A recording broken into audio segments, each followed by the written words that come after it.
दोस्तों, आज के इस वीडियो में मैं आप लोगों को बहुपद का गुणनखंड सिखाने जा रहा हूँ। आप बहुत सोचते होंगे कि बहुपद का गुणनखंड हमें आ जाए, लेकिन आता नहीं है, कहीं न कहीं फँस जाते हैं। मैं इस वीडियो में आपको इस तरह से बहुपद का गुणनखंड सिखाऊँगा ट्रिक के माध्यम से। ऐसे-वैसे नहीं, ट्रिक के माध्यम से कि वह तरीका आपके दिमाग में हमेशा के लिए बैठ जाएगा और आप किसी भी तरह का बहुपद का गुणनखंड बड़े आसानी से कर लेंगे। और याद रखिएगा, हम द्विघात बहुपद का गुणनखंड सीखेंगे। ठीक है? तो देखिए यहाँ पर मैं 2 प्रश्न लिया हूँ। पहला प्रश्न है 5x² प्लस 12x प्लस 4। ये पहला प्रश्न है, ये मैं करूँगा। और यह दूसरा प्रश्न है, ये आपको करना है। मैं यह सिखा लूँगा, तो इसके बाद आप ये करके हमें बताएँगे, तो मैं समझ जाऊँगा कि आपको आया कि नहीं आया। तो देखिए, आपको करना क्या है? यह द्विघात बहुपद है क्योंकि इसका पावर 2 है। ऊपर 2 लगा है, इसलिए इसे द्विघात कहेंगे। द्विघात बहुपद। अब आपको हमेशा क्या काम करना है, ध्यान से देखिएगा। सबसे पहले एक्स स्क्वायर वाला चीज पहले लिखना है, उसके बाद एक्स वाला लिखिएगा और फिर अंत में बिना एक्स वाला, ठीक, नंबर वाला। अब सुनिए, अब एक्स स्क्वायर के आगे जो भी नंबर रहेगा उसका गुणा आपको अंत में करना है। ये काम हमेशा कीजिएगा, ठीक। शुरू का गुणा अंतिम वाले से कर देना। तो यहाँ पर देखिए, 5 का गुणा 4 में करूंगा तो क्या हो जाएगा, 5 चौके 20, ये 20 आ गया। अब आगे सुनिएगा, ये तो पहला काम हो गया। अब इसके बाद इस 20 का 2 भाग करना है। 2 भाग इस तरीके से कीजिएगा कि गुणा करने पर 20 आ जाए और जोड़ने पर 12 आ जाए। गुणा करने पर 20 आ जाए, जोड़ने पे 12 आ जाए।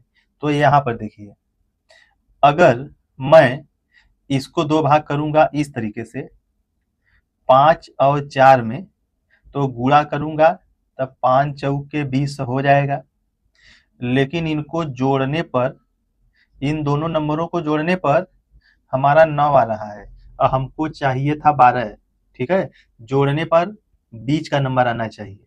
अब आप कहेंगे कि जोड़ने पर क्यों कह रहे हैं, तो लास्ट में जो चिन्ह रहेगा वही काम करके ये बीच का लाना है। अगर यहाँ प्लस है तो जोड़ के 12 लाना है, अगर माइनस रहता तो घटा के 12 लाना होता। ठीक है, ये बात आप ध्यान रखिएगा। यहाँ प्लस है इसलिए मैं प्लस करके ये लाने का प्रयास करूंगा। ये वाला नियम नहीं हो पाएगा, ये सेटिंग गड़बड़ है। अब सुनिए आगे। अब हमारे पास एक रास्ता और है। मैं 10, ठीक है, मैं 10 और 2 ले लूं, क्योंकि 10 और 2 का गुणा करने से हमारा 10 दूनी 20 हो जाएगा और 10 प्लस 2 करने से हमारा 12 आ जाएगा।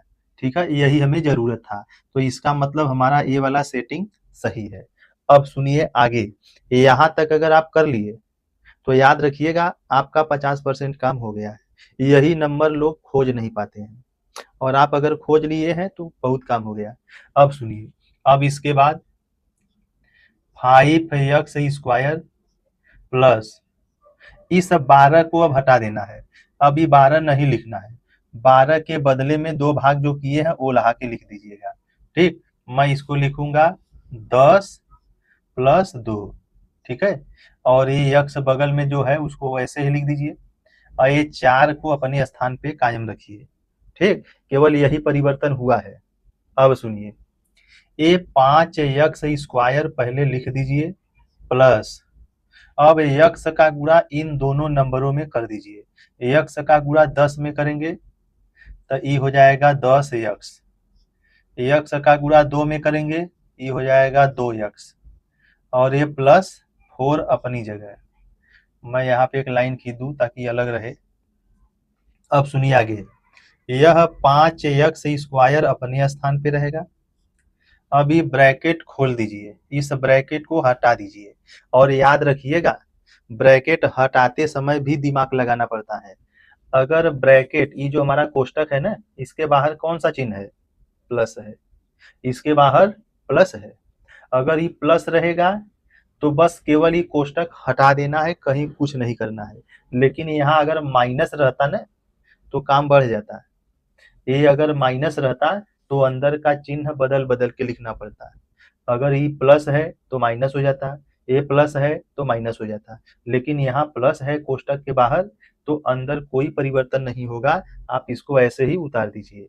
तो हम इसको जो है 10x प्लस 2x और प्लस 4 जैसे का तैसे उतार दिए। अब सुनिए, इसके बाद इन दोनों का जोड़ा होगा, इन दोनों का जोड़ा बनाना है, इन दोनों का बनाना है। ठीक, अब आप सुनिए, जैसे ये 5x² है ना, इसको उतार दीजिए। और मैं एक बात बता रहा हूँ, अगर x² है तो आप इसको चाहेंगे तो ये 2 बार लिख सकते हैं। अगर x³ होता ना तो आप इसको 3 बार x लिख देते, ये नियम होता है। तो ये x² है तो मैं इसको 2 बार लिख दे रहा हूँ। अब सुनिए, इस 10 को अब छोटा करना है, इसको गुणनखंड के रूप में लिखना है। तो इस 10 को मैं लिख सकता हूँ 5 गुणे 2 और x अपने स्थान पे। और यहाँ देखिए, इस 2x को मैं 2x लिख दिया और प्लस ई 4 को लिखूंगा 2 गुणे 2। ठीक है, स्टेप बाय स्टेप मैं समझा रहा हूँ, पूरा समझिएगा अंत तक। अगर वीडियो अच्छा लगेगा तो लाइक भी कर दीजिएगा। अब यह देखिए, यहाँ पर देखिए इन दोनों में क्या चीज मिल रहा है। इन दोनों के पास 5 है, इन दोनों के पास x है, तो जो चीज मिल रहा है उसको कॉमन, तो ये 5x जो है कॉमन हो जाएगा। यहाँ बचा x, ठीक, ये 5x कॉमन हो चुका है, अब यहाँ बचा 2, तो ये 2 हो गया। ठीक है, अब इन दोनों में क्या मिल रहा है, ये 2 है, ये भी 2 है, तो अब हम 2 कॉमन ले लेंगे और यहाँ x है और ये 2 कॉमन हो चुका है, ये 2 बच गया है। अब देखिए साथियों ध्यान से, अंत में ही मेन परीक्षा होता है, आप अंत में आ चुके हैं, यहाँ पे अगर मिस्टेक हुआ तो ये इतना मेहनत डाल हो जाएगा। तो यही पे आप ध्यान देंगे। भारत मैच भी लास्ट में आके गड़बड़ाता है, शुरू में पूरा बेहतरीन प्रदर्शन होता है, लास्ट में आके गड़बड़ा जाता है, तो आप न गड़बड़ाएं। इन दोनों में केवल बताइए क्या मिल रहा है। देखिए इसमें x+2, इसमें भी x+2 मिल रहा है, तो अब इन दोनों को कॉमन ले लेना है। तो x+2 कॉमन हो गया,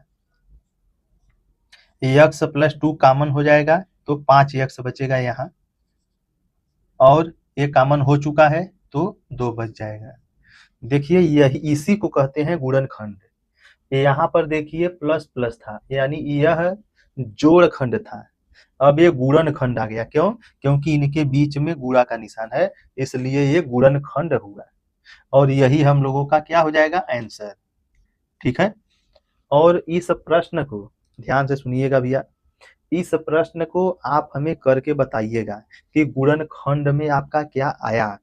अगर कहीं मेरे समझाने में अगर आपको नहीं आया तो आप कमेंट कर दीजिएगा, मैं उसको फिर से समझा दूंगा, और जब तक नहीं आएगा मैं समझाता रहूंगा। आप थक जाएंगे, मैं समझाने में नहीं थकूंगा। ठीक है, मिलते हैं नेक्स्ट वीडियो में एक नए प्रश्न के साथ, तब तक के लिए जय।